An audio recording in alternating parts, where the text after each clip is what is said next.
Fourth hand of this lag hand series is a King Jack. This is an interesting one. Pre-flop action. There's a raise to 7, 3 calls. I 3-bet to $40 with King Jack offsuit in the small blind.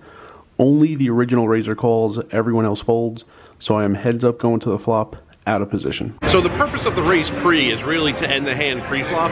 I'm not really dying to play King Jack offsuit in a 3-bet pot out of position, but in case I get called, it's good to have a hand like King Jack rather than like 8-3. You know, I have something playable. So the original raiser is really the one I have to get through. If I get through that guy, almost always everyone else folds. They're a lot weaker than the raiser. The callers are weaker than the raiser. So I didn't get all the folds I wanted, but I did get heads up. So I only have one guy to beat post flop, which is a decent situation. Interesting flop. Flop is Queen, Jack 10, all clubs.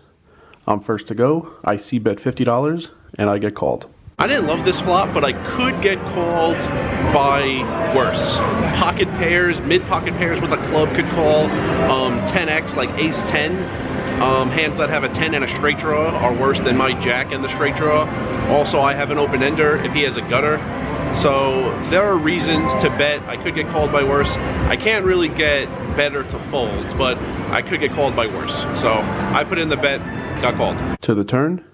Turn is the 9 of clubs, 4 to a straight flush on board. I double barrel $75, and he thinks for a while, but eventually folds. This was a really interesting turn card, and there were 2 things I was thinking on this turn card. One is the ace of clubs, the king of clubs, the 8 of clubs. If he has either of those, for the nut flush or the straight flush, he's never folding. But if he doesn't have any of those 3 cards, he's almost always folding. There's really not a lot else he could continue with. And a slightly different perspective of this turn card is I could get worse to call and chops to fold. If he has a set, he's behind now. He was ahead on the flop. He's behind now. A set will continue to try to hit quads or a boat, so I could get worse hands to call me.